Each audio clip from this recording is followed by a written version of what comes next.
Dear learners, আজকে আমরা মেকানিক্সের আরও গুরুত্বপূর্ণ একটি সমস্যা নিয়ে আলোচনা করব।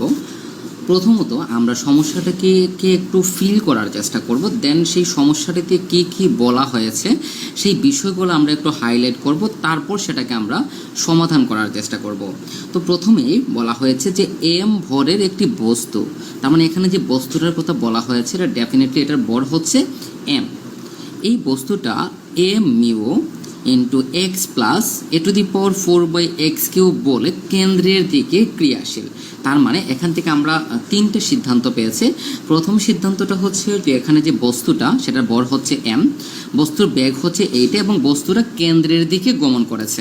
তো বস্তুটা কিন্তু কেন্দ্রমুখী, এই বিষয়টা মাথায় রাখবেন, কারণ কেন্দ্রমুখী হলে আপনার ত্বরণ একরকম হবে, যদি কেন্দ্র বহির্মুখী হয় তাহলে ত্বরণ কিন্তু আবার অন্যরকম হবে। বস্তুটি কেন্দ্র হতে এ দূরত্বে স্থির অবস্থায় ছিল, দেখা হচ্ছে কেন্দ্র পৌঁছাতে এর এত সময় লাগবে। তাহলে আমাদেরকে এখান থেকে কি বের করতে হবে? আমাদেরকে এখান থেকে টাইম বের করতে হবে। তো আমরা একেবারে ডিটেলস প্রশ্নটাকে বোঝার চেষ্টা করব।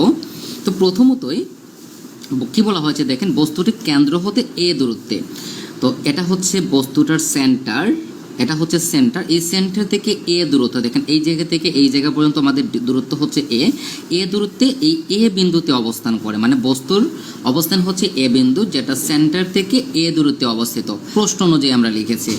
ওকে, এবং আরেকটা বিষয় এখানে বলা হয়েছে যে এখানে যে বস্তুটা রয়েছে, মানে এম ভরের যে বস্তুটা রয়েছে এটা কিন্তু কেন্দ্রমুখী বা কেন্দ্রের দিকে যাচ্ছে। এটা দ্যাটস ওয়াই আমরা এটা ডাইরেকশনটা এই দিকে হবে, সেই জন্য দেখেন আমরা তীর চিহ্নটা কিন্তু এই দিকে দিয়েছি, মানে সেন্টারের দিকে যাচ্ছে, এই দিকে আসছে। ওকে, এতটুকু পর্যন্ত যদি আমরা বুঝে থাকি, এখন আমাদের উদ্দেশ্যটা কি? সময় বের করা। সো আমরা লিখব ধরি, তো আমরা ধরে নিলাম বস্তুটা টি সময়ে এক্স দূরত্বে, দেখেন বস্তুটা টি সময়ে এক্স দূরত্বে পি বিন্দুতে অবস্থান করে। একটু ভালো করে লক্ষ্য করে দেখেন, বস্তুটা কি বলেছি আমরা? বস্তুটা হচ্ছে টি সময়ে কেন্দ্র হতে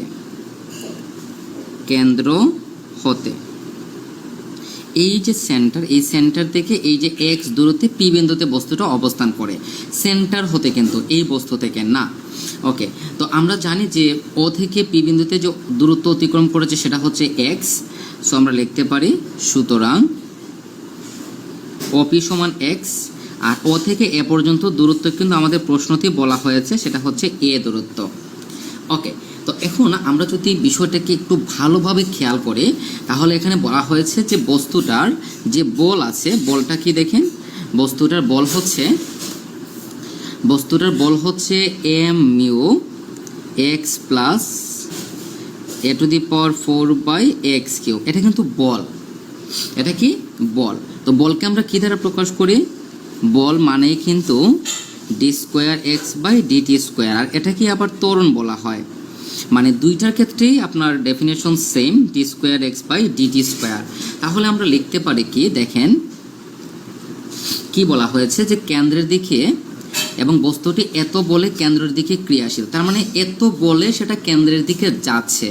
তার মানে হচ্ছে এই যে বলটা এটা কিন্তু ফিক্সড না, এটা ডেফিনেটলি সময়ের সাপেক্ষে পরিবর্তন হবে, অবশ্যই সেটা সময়ের সাপেক্ষে কি হবে? পরিবর্তন হবে। তাহলে যেহেতু এটা সময়ের সাপেক্ষে পরিবর্তন হচ্ছে, তাহলে এখানে আমরা কি লিখতে পারি?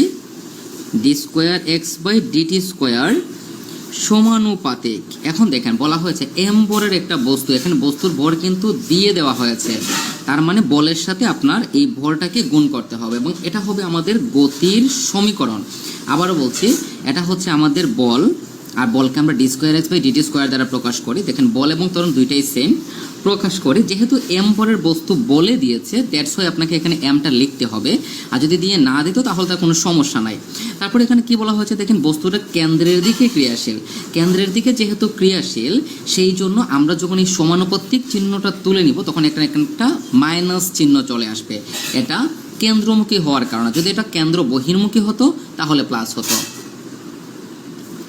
ওকে, তো আমরা যখন এখান থেকে সমানুপাতিক চিহ্নটা তুলে নিব দেখেন, তাহলে উভয় পক্ষ থেকে আপনি একটা এমকে বাদ দিয়ে দিতে পারেন অনায়াসে। সো আমরা উভয় পক্ষ থেকে এমটাকে বাদ দিয়ে দিলাম, তাহলে থাকবে d²x/dt² সমান minus mu x plus a to the power 4/x³ দেখেন আমরা যখন সমানুপাতিক সাইনটা তুলি তখন কিন্তু একটা সমানুপাতিক ধ্রুবক লিখতে হয়। আবার বলছে যখন আমরা সমানুপাতিক সাইনটা তুলি তখন একটা সমানুপাতিক ধ্রুবক লিখতে হয়। এখানে যেহেতু অলরেডি মিউ আছে, এই মিউটা এখানে একটা সমানুপাতিক ধ্রুবক হিসেবে কাজ করছে। দ্যাটস ওয়াই আপনাকে এখানে আলাদা করে কোনো সমানুপাতিক ধ্রুবক লেখার প্রয়োজন নাই।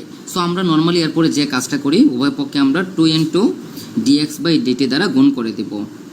মোটামুটি সবগুলো অঙ্কতে এই বিষয়গুলো করতে হয় আমাদের, যাতে আমরা এটাকে সহজে ইন্টিগ্রেশন করতে পারি, জাস্ট ইন্টিগ্রেশন করার জন্য।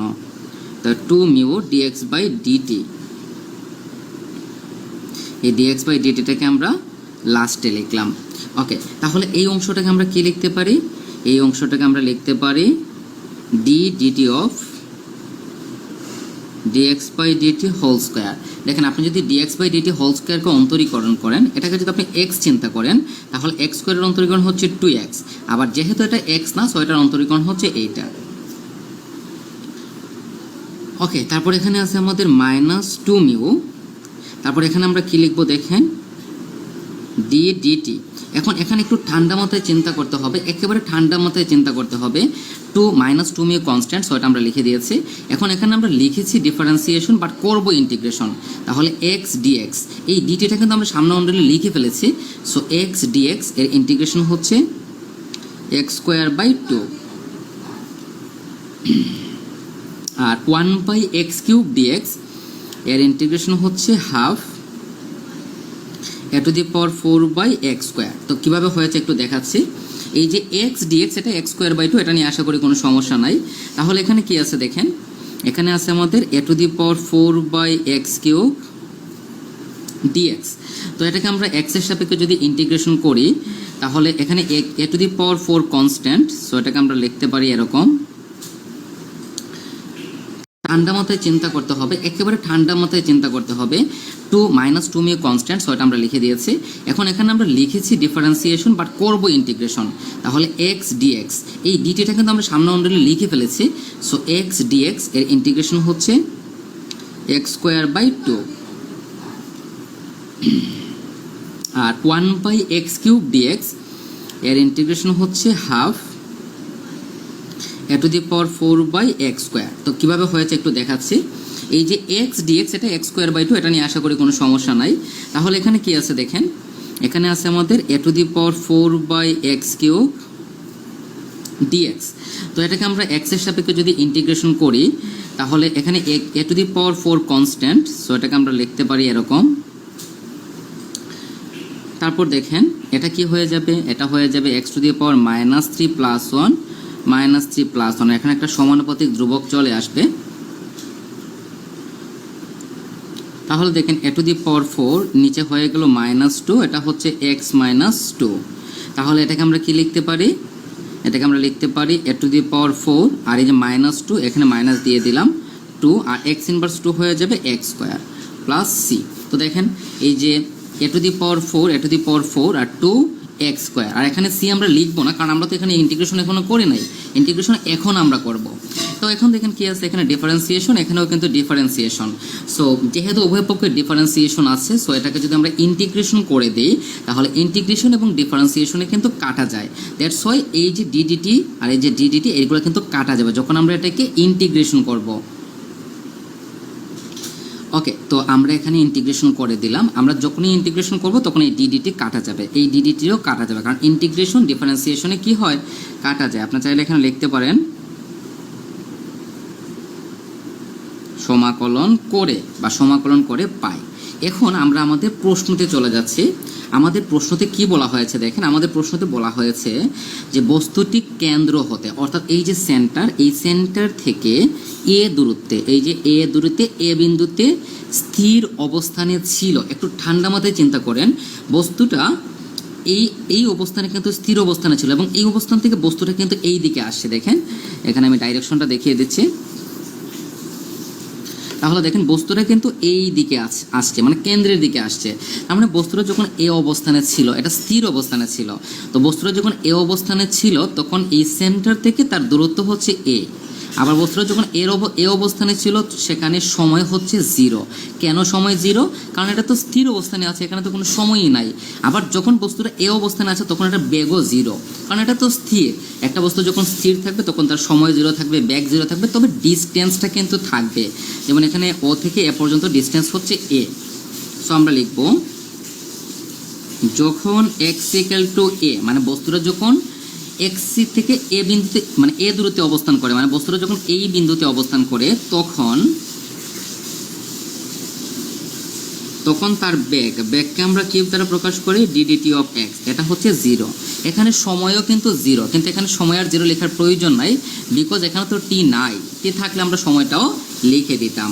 সো এখানে যদি বেগ আমরা 0 বসাই তাহলে -2μ, এটা হয়ে যাবে a²/2 -½ a⁴/² প্লাস c। এখন ঠান্ডা মাথায় দেখেন এই যে a²/2 এটাও কিন্তু a²/2 হয়ে যাবে, কারণ এখান থেকে এটাকে কিন্তু কাটা যায়। দেখেন a⁴/² তার মানে কি a²। সো এই দুইটা কিন্তু কাটা যাবে, এই দুইটা কাটা গেলে 0, আর 0-এর সাথে আপনি যাই গুণ করেন না কেন সেটা কি হয়ে যাবে?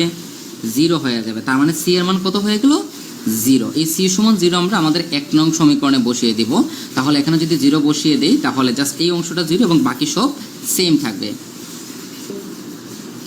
ওকে, তো আমরা এটা করে দিলাম। এখন এখানে আমরা ক্যালকুলেশন করার ট্রাই করব। তো দেখেন খুবই সিম্পল বিষয়, এই টু কাটা যাবে, কারণ এই দুইটা 2 আপনি বাইরে নিয়ে আসতে পারেন কমন নিয়ে, তারপর কিন্তু এটা কাটা যাবে। তাহলে এখানে কি হবে দেখেন, এখানে হবে ddt of x² সমান হচ্ছে -2μ, আর এটাকে যদি আমরা কমন নেই তাহলে হাফ থাকবে x² a⁴/x²। তাহলে এই 2 কাটা যাবে, তাহলে এখানে আমাদের কি থাকবে? ddt of x সমান হচ্ছে -μ, এখান থেকে আমরা x²টাকে কমন নিয়ে নেই, তাহলে এটা হবে x⁴ a⁴। জাস্ট আমরা কমন নিয়েছি, আর কিছু না। এখন আমরা উভয় পক্ষে কি করে দিব? বর্গমূল করে দিব। লক্ষ্য করেন যখনই আমরা উভয় পক্ষে বর্গমূল করি তখন x যুক্ত মানগুলোকে আমরা একদিকে লিখব এবং t যুক্ত যে মানগুলো আছে সেগুলোকে একদিকে লিখব। তাহলে দেখেন এখানে কি আছে, আমাদের dx আছে আর এখানে x আছে। সো এটাকে আর গুণন করে যদি আমরা নিয়ে আসি, মাইনাস সহ নিয়ে আসবো, তাহলে -x, আর নিচে চলে যাবে x⁴ a⁴, মানে x যুক্ত মানগুলোকে আমরা একদিকে নিয়ে আসলাম, আর এখানে আছে আমাদের একটা dx। ওকে, তাহলে এখানে আমাদের আর কি বাকি আছে? -√μ, মাইনাসটা আমরা অলরেডি বাম দিকে নিয়ে এসেছি, দ্যাটস ওয়াই এদিকে শুধুমাত্র মিউ, আর এই ডিটিটাকে আর গুণন করে নিলে ডিটি। আচ্ছা, এখন আপনার মনে প্রশ্ন আসতে পারে যে আমরা এটাকে এভাবে কেন করলাম? সিম্পল বিষয়, x যুক্ত মানগুলোকে একদিকে, টি যুক্ত মানগুলোকে একদিকে। যেহেতু আমরা টাইম বের করব সেই জন্য আমরা মাইনাসটা টি এর দিকে রাখিনি, x এর দিকে রেখেছি। এখন আমরা এটাকে ইন্টিগ্রেশন যোগ্য একটা মানে নিতে হবে। এখন দেখেন, লক্ষ্য করেন, আমরা যদি আমাদের চিত্রটা একটু লক্ষ্য করি, দেখেন বস্তুটা কিন্তু এই বিন্দু থেকে যাত্রা শুরু করেছিল এবং এই বিন্দুতে আসবে। তার মানে এই বিন্দু থেকে এই বিন্দু পর্যন্ত আমাদের ডিস্টেন্স কত? a। লক্ষ্য করেন, তাহলে এটা যখন এইদিকে আস্তে আস্তে যখন সেন্টারে চলে আসবে তখন এটার দূরত্ব হয়ে যাবে 0।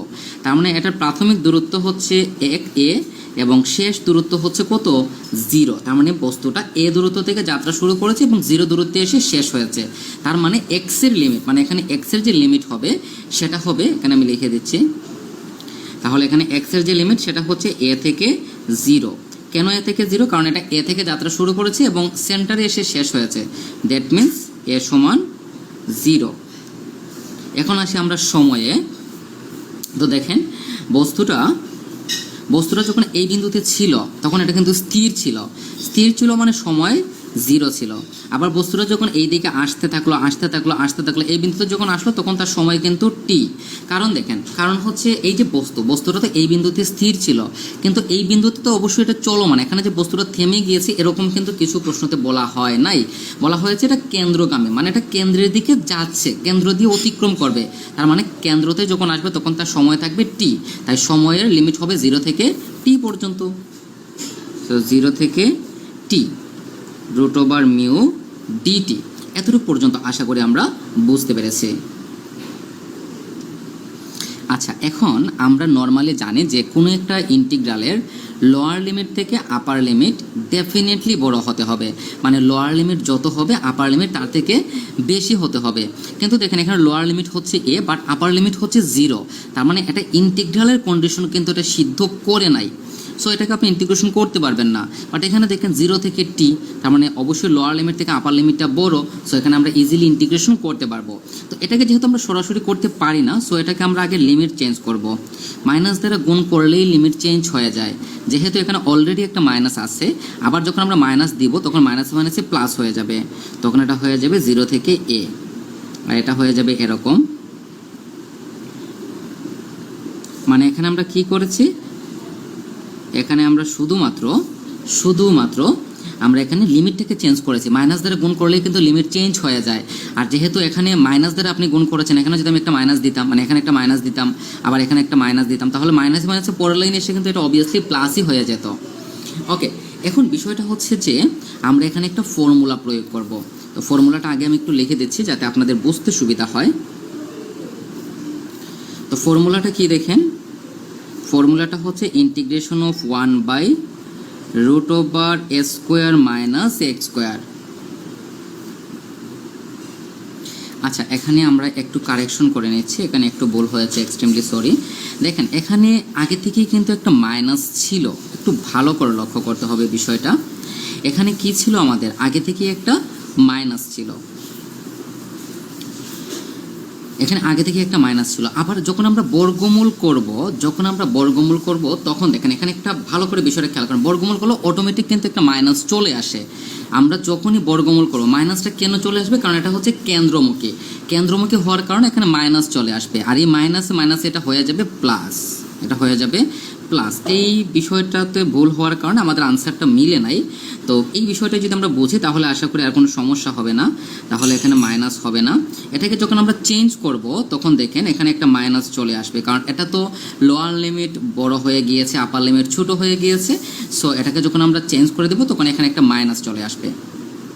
এখন দেখেন আমরা এই ফর্মুলাটা প্রয়োগ করব, integration of 1/√x² minus a²। আপনি যদি চান তাহলে এখানে দেখেন এখানে এই মাইনাস দ্বারা এগুলোকে গুণ করে এখানেও পরিবর্তন করেও কিন্তু আপনি এটা সমাধান করতে পারেন, কোনো সমস্যা নাই। ওকে, তাহলে দেখেন 1/√x² মাইনাস a² dx এর সূত্র প্রয়োগ করব। তাহলে এখানে x² এখানে হচ্ছে dx, মানে এখানে স্কোয়ার এখানে হচ্ছে x, এই একটা ফরম্যাটে আপনাকে নিতে হবে। কিন্তু এখানে দেখেন 1 এখানে হচ্ছে শুধুমাত্র x, সো এটাকে বাদ দিতে হবে। এই ক্যালকুলেশনটা আমাদেরকে খুব স্মার্টলি করতে হবে। দেখেন 0 থেকে a, এটাকে আমরা লিখব x² মাইনাস a² তো উপরে কি থাকতে হবে dx, সো এটাকে আমরা লিখব dx²। এখন লক্ষ্য করেন যে এখানে এটাকে যদি আমরা x চিন্তা করি তাহলে x² মাইনাস a², মানে x² কে x, a² কে যদি আমরা a চিন্তা করি তাহলে এটা হয়ে গেল x² মাইনাস a² dx। কিন্তু এখানে একটা মাইনাস আছে, সো মাইনাসটা আমরা সামনে দিয়ে দিলাম। একটু ভালো করে লক্ষ্য করেন x² এর অন্তরীকরণ হচ্ছে 2x, বাট এখানে আছে শুধুমাত্র x, তার মানে এখানে 2 আপনি বেশি লিখেছেন, দ্যাটস ওয়াই আপনাকে এটা সামনে লিখে দিতে হবে, আর এখানে যা আছে তাই। তাহলে দেখেন এটা সূত্রটা কি, এই -½ কিন্তু সামনে থাকবে। সো প্রথমে তো আমরা -½ লিখে দিব, আর এটা সূত্র কি দেখেন cos h inverse x by a, তাহলে এখানে x বলতে a² আর a বলতে হচ্ছে a², লিমিট হচ্ছে 0 থেকে a, আর এখানে √μ তো কনস্ট্যান্ট, dt এর ইন্টিগ্রেশন হচ্ছে t, আর এটার লিমিট হচ্ছে 0 থেকে t। ওকে, এখন আমরা এখানে মান বসিয়ে দিব, তাহলে পাবো এখানে হাফ cos h ইনভার্স, যদি আমরা a বসাই তাহলে a² সূত্র অনুযায়ী minus cos h inverse 0/a², আর এখানে হয়ে যাবে √μ, আর এখানে t বসালে 0 বসালে 0। ওকে, তাহলে দেখেন -½ cos ইনভার্স 1, মানে কোসের পরে ইনভার্স থাকলে সেটা যাই থাকুক 1 থাকলে এটা মান হচ্ছে 0, সূত্র অনুযায়ী এখানে হচ্ছে মাইনাস, আর cos ইনভার্স 0 মানে হচ্ছে 1, সরি cos ইনভার্স দেখেন এখানে আমি লিখে দিচ্ছি, দেখুন একটু লক্ষ্য করেন, এই দেখেন ক্যালকুলেটর বের করেছি, cos ইনভার্স 0 মানে হচ্ছে হাফ পাই, মানে পাই বাই 2 সমান হয়ে যাবে রুট ওভার মিউ টি। তো আমরা টি এর মান বের করবো, তাহলে দেখেন মাইনাসে মাইনাসে হয়ে গেল প্লাস পাই বাই 4, তাহলে এটা হয়ে যাবে রুট ওভার মিউ টি সমান হচ্ছে পাই বাই 4। তাহলে আমাদের উদ্দেশ্য ছিল টি এর মান বের করা, তাহলে টি সমান আমরা কি লিখতে পারি, pi by 4 root over mu, এবং ইহাই হচ্ছে আমাদের কি সময়। সো আমরা লিখব প্রমাণিত। দেখেন আমাদের কেন্দ্র পৌঁছাতে এই সময়টাই কিন্তু আমাদের লেগেছে। সো আশা করি আপনারা বুঝতে পেরেছেন। এখানে সামনে যে মানটা আমরা পরিবর্তন করেছিলাম বা স্কোয়ার যখন করেছিলাম, বর্গমূল যখন করেছিলাম, সেই জায়গাটাতে একটু ফোকাস করবেন বেশি করে, তাহলে আশা করি এই অঙ্কটার কোনো সমস্যা হবে না।